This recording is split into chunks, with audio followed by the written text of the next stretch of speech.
Welcome to this week's message from Anthem Church. We're so glad you're joining us online today. Our prayer is that this message encourages you, strengthens your faith, and helps you take your next step in following Jesus. Support.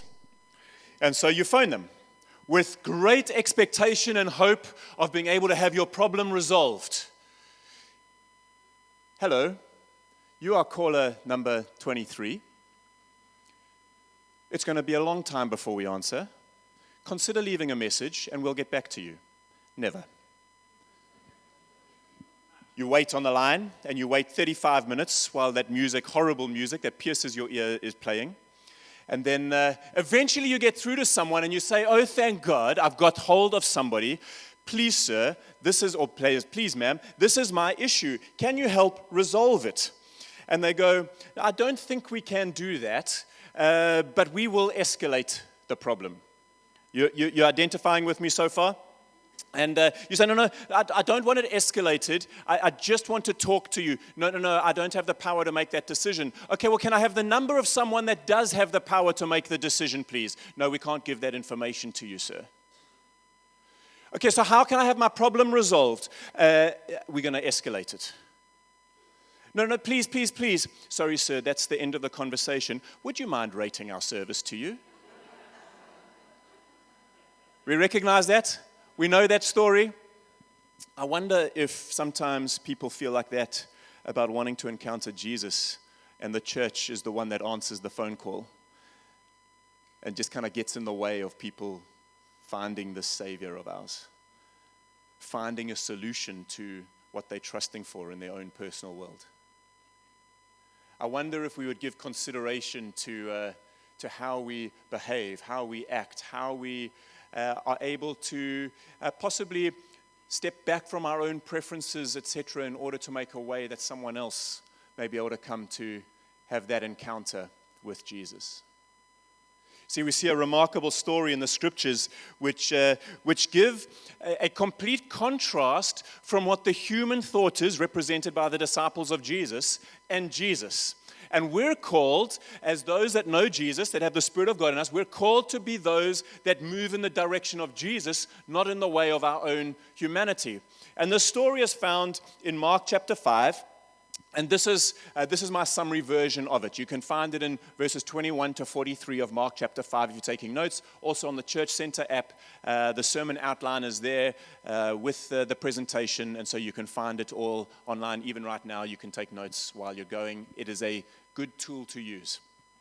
But Mark chapter 5, it says this. There is a synagogue ruler, Jairus, whose daughter is ill. And so a message comes to Jesus and says, please, Jesus, my daughter is very ill. Would you come because I know you're the healer? And so Jesus gets up and starts to go on the road to Jairus' house. But on the road, what happens is people hear that Jesus is out and about. And so the scriptures say this, that people thronged about him. He was pressed from every side by multitudes of people. And in that crowd of pressing against him, a lady who had been sick for 12 years and had spent all the money that she had was able to just reach out and touch the hem of his garment. And Jesus in that moment turns and said, who touched me? And the disciples say, are you mad? You've got 100 people, you've got hundreds of people pressing up against you, and you say, who touched you? Like everybody's touching you. No, somebody touched me with intent to draw power from me in the hope of something. And we see that this woman says, actually, it was me. But as a woman with a bleeding issue for 12 years, she was an outcast. She wasn't allowed to be close to people. When people were walking past, she had to say, I'm unclean. You've got to take a bypass. You're not allowed to come close to me. But in the crowd, she was able to hide and get close and come to Jesus. We're starting to get some lessons out of this. And she was healed in that moment. And while there's this commotion about a woman who's been healed, who's been battling for 12 years, Jairus' daughter dies, and he sends messages to Jesus to say, so they're busy talking while Jesus is dealing with this lady, and he overhears people saying, don't bother the teacher anymore. Jairus' daughter's dead. And so Jesus, while dealing with this person, whips around, sees this and says, no, she's not dead. She's just sleeping. I'm going to come. And he goes to Jairus' house and goes into the room where Jairus' daughter is dead, medically dead, and he raises her to life again. This is the story we see in Mark 5, 21 to 43. And it's a profound passage to understand the way of Jesus compared to the way of us, and how we to keep transitioning. And so today is Community Sunday. I wanted to speak this message that we could understand how we are to keep moving and presenting ourselves as a community to those that are dying and to those that are sick, to those that are broken, to those that are outcasts, to those that just want to touch Jesus, even if they don't know why. But there are a group of people in this world who are so desperate for their lives to change, possibly some of you standing in or sitting in this room right now, who are so desperate for their lives to change, and they just long to be able to hide out in a crowd and be able to have an encounter with Jesus. And will we get out of the way, or will we, like the disciples, say, "Oh, Jesus, don't be ridiculous. Let me protect. Let me try and stand around you. We're going to be your bodyguards," as though Jesus needed protection from people, the very people he came to rescue and save. You happy to go on a little journey with me? So that's where we're going to go. And so let's look at this. The first thing we see is that Jesus was accessible. In Mark chapter 5, verses 24 to 31, just a couple of the verses, it says this: "And a great crowd followed him, and they pressed about him." Verse 27, she had heard reports, this lady who had been ill for 12 years, she heard reports about Jesus and came up behind him in the crowd and touched his garment. For she said, "If I just touch even his garments, I will be made well." What incredible faith. And his disciples said to him, "You see and then we jump a few verses, "You see the crowd pressing around you, and yet you say, 'Who touched me?'" Who touched me? The first thing is this: Jesus didn't hide from the crowd. Jesus didn't hide from the crowd. And so this whole message that I speak today, what I'm asking you to do is to put yourself into this scene, like to go, okay, if Jesus doesn't hide from the crowd and I am called to be like Jesus, to follow Jesus, how is my behavior lining up with him? That's kind of what I'm asking you to do as I preach today. Jesus didn't hide from the crowd. He was okay to have the outcast. He was okay to have the woman with a bleeding issue. He was okay to go towards the one that everyone else walked away from. He was okay to do that. Are we? Are we? He allowed himself to be surrounded by people in need. It's why we will do our Food for Africa, and it's why I encourage you, don't just hang out in our greater Durban North community. Take the time, go with Don, go and see what's happening just 15 minutes from us. And how people's lives are very different. Not to make us feel bad, but that we would become a people who move towards need and are able to share what we have with those that don't. Because I'm so grateful that our Father in heaven shared what he had with those of us who had no way of salvation. This is what the story of the church is. The woman had been rejected for years. She had been ignored. She had been excluded. But she thought, if I can just reach out and touch even his clothes, I will be healed. Why does it matter that you rock up here every Sunday, friends? Not only for your own faith and your expression of worship to God and to be instructed in the Word, but even more than that, because maybe there is one or two people in this room today who have come with this attitude of, I just hope I can hide out in a crowd and maybe they can cover me and I don't have to be exposed and I can just have a moment where I can touch Jesus. It matters that you rock up Sunday after Sunday. Not that we may fill a room, but that someone in their very vulnerable and feeling exposed state may be covered by us so that they can encounter Jesus. Would you keep saying yes to showing up? Would you keep saying yes to organizing your Saturday nights in such a way that you don't sleep in on a Sunday? Would you keep organizing your week that Sunday becomes a priority of worship with the community so that others may live? Would you keep organizing yourselves in such a way? Could we keep organizing ourselves in such a way that we allow others to be able to press up against Jesus while we're all trying to press up against Jesus? What a beautiful story. Now we're called to be like him. And so I've got to ask this question is, are we accessible to people who need Jesus?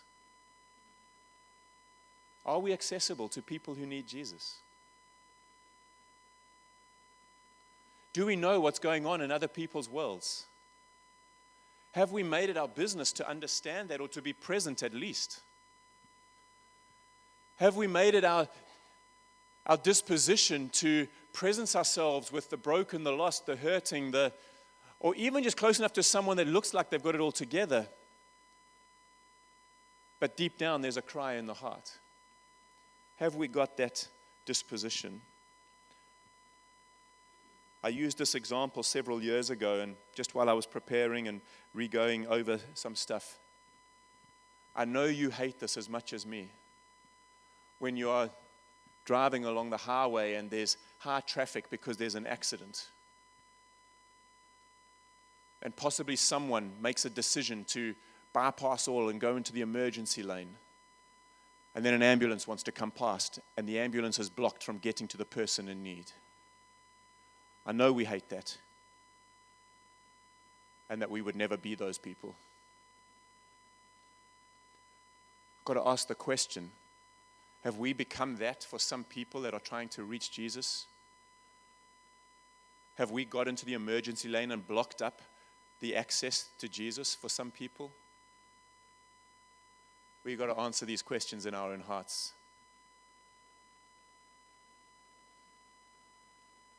I go back to, as my kids would say, to the old ages or the dark ages when I was in school. And I remember the teacher could always ask questions in one of two ways.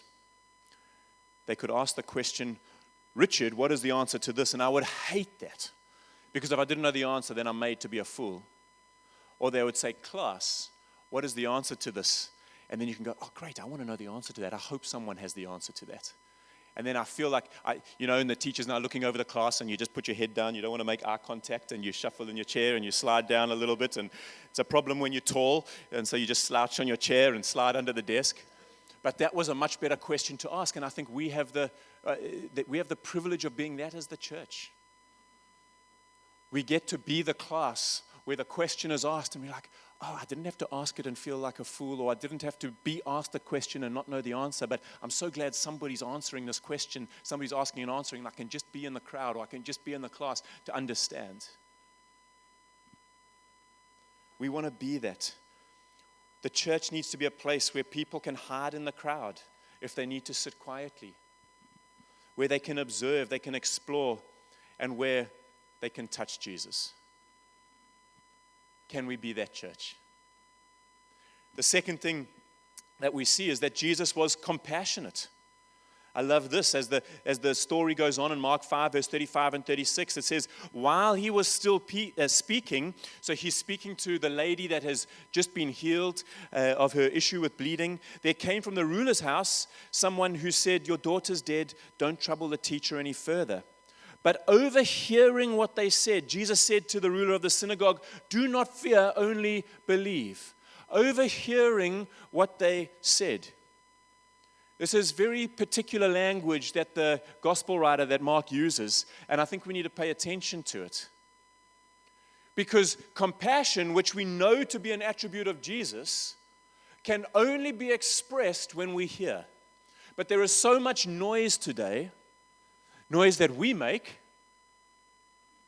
and noise that we listen to, that so often we can't overhear the little cries of help from people. Because this is the reality of humankind.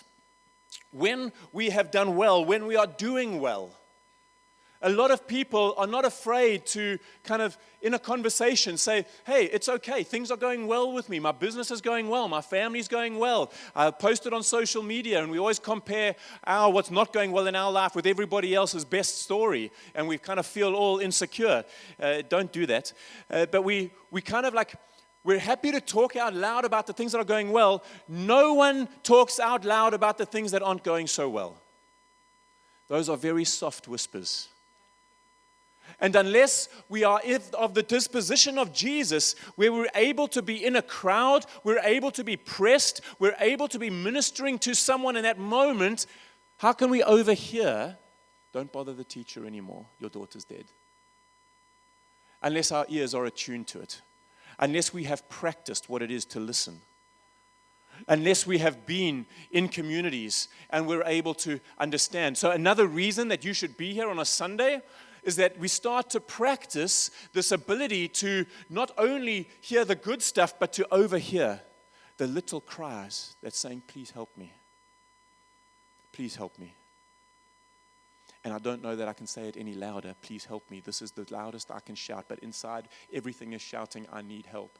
And I can't say it any louder. Can you help me? Unless we're able to quieten the noise, we'll never know those cries.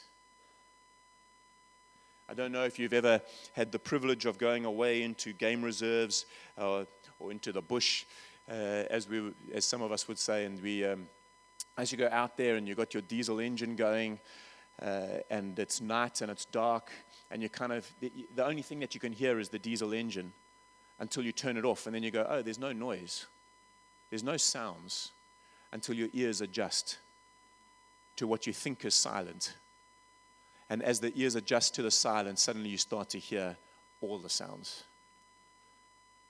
And then you start to see things that you never thought were possible to see. But you had to turn off the diesel engine. You had to turn off the noise and give yourself time to adjust in order to hear the noises, which allowed you to see things that you had never seen before. Today's message is entitled, I know it's not a great time to kind of tell you the title of my message, but it is Making Room for Miracles. But making room for miracles means, can we turn off the noise? Can we be in community so that we can overhear? Because then we can turn our attention and we can exercise our faith. Then we can turn our attention and say, no, just believe. I'm coming. This compassion of Jesus because he overheard. In a noisy world today where everyone is speaking, everyone is posting, everyone is arguing, very few people are truly listening.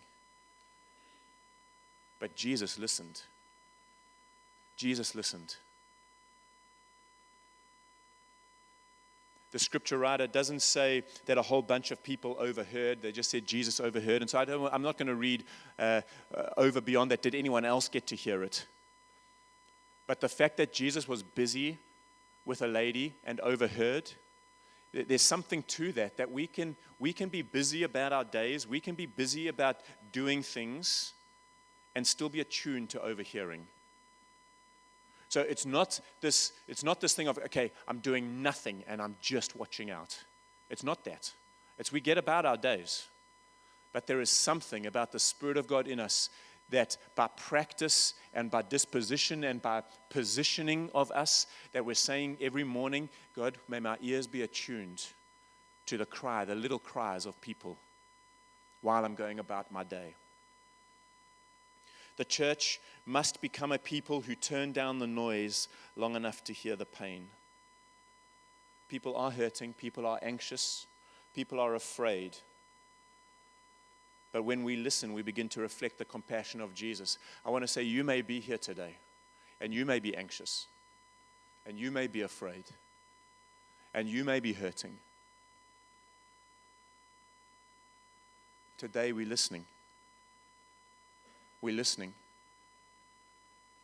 And so even if your voice is very soft, we want to hear your cry.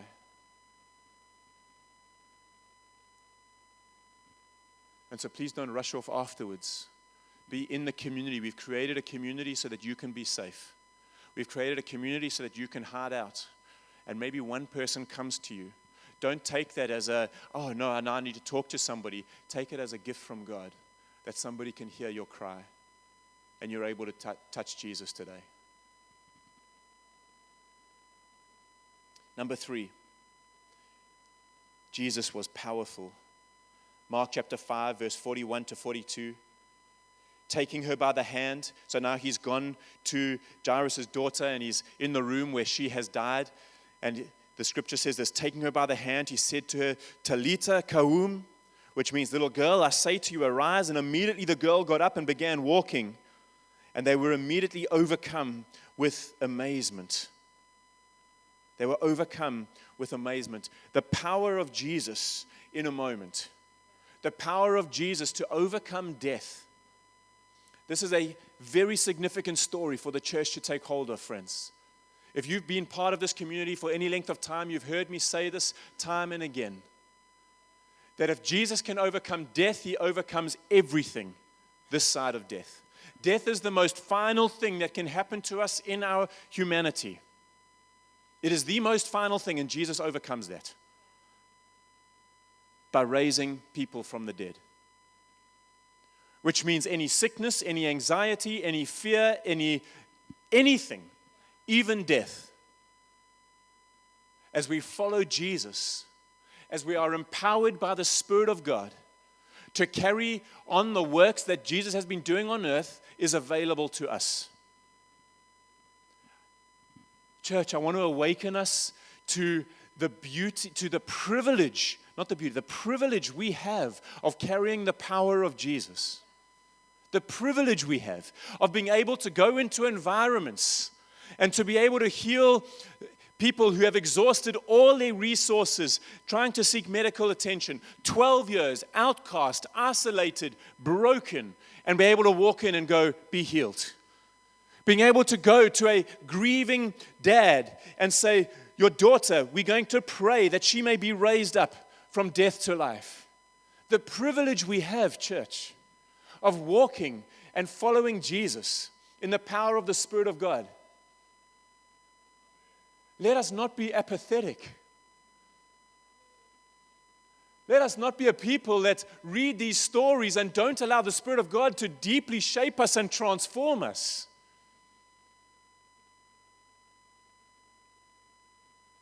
When I hear people say, when I see them like the Sunday after, a Sunday they weren't here, and they say, sorry, I stayed away because I was sick. I'm like, no.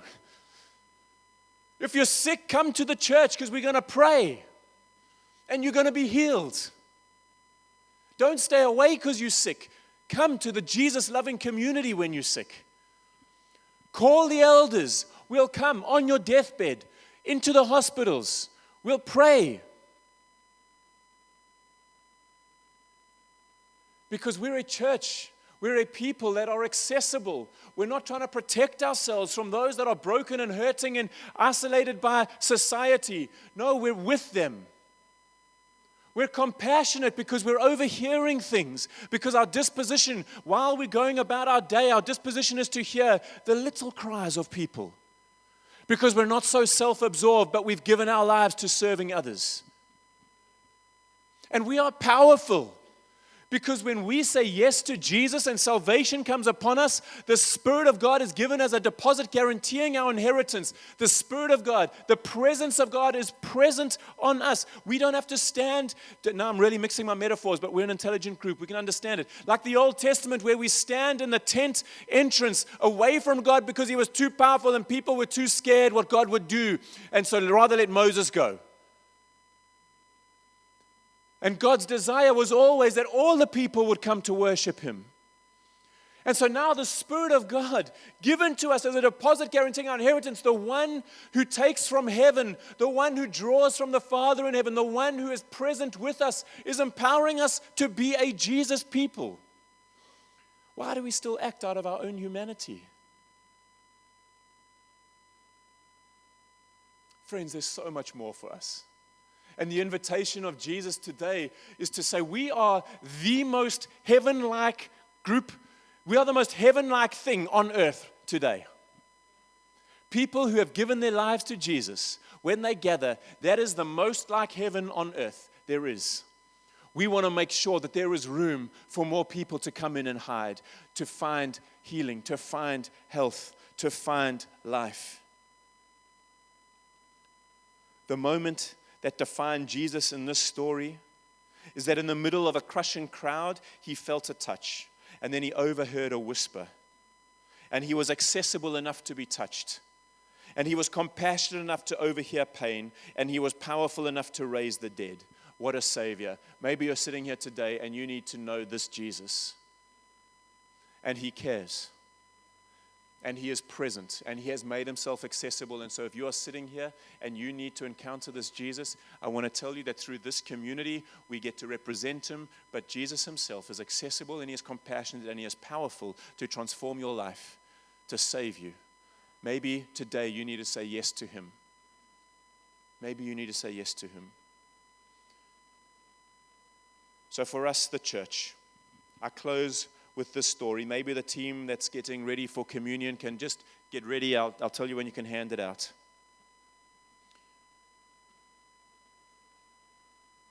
There's a story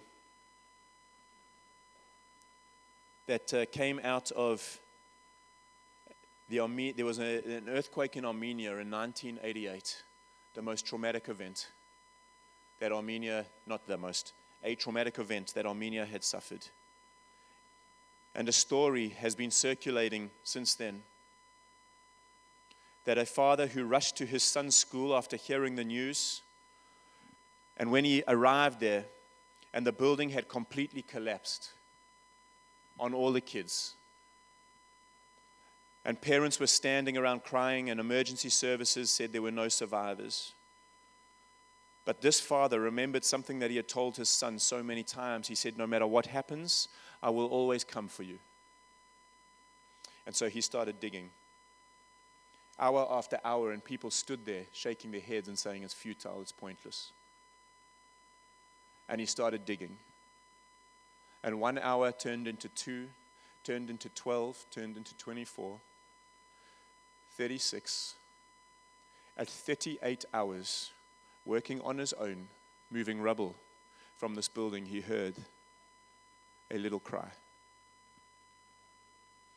He called the emergency services back in, and his son had managed to get his class into the safety of a basement. And 38 hours he had been telling the kids, don't worry, my dad said he would come. We will be found. We will be found. Today, church, our Father is searching. He's searching. And many of us in this room have the privilege of being found by him. And now Jesus says, would we be those that get out of the way? Not in the emergency lane, but rather represent the Father in heaven. And can we remove stones so that we can hear those little cries of people that are desperately searching for salvation? This is the community that we get to be a part of. What a privilege, friends. What a privilege. Would you say yes to this community? Thank you for watching today's message. If you'd like to take your next step with us, get connected, or find out more about Anthem, visit our website or reach out through the Church Center app. We'd love to walk the journey with you.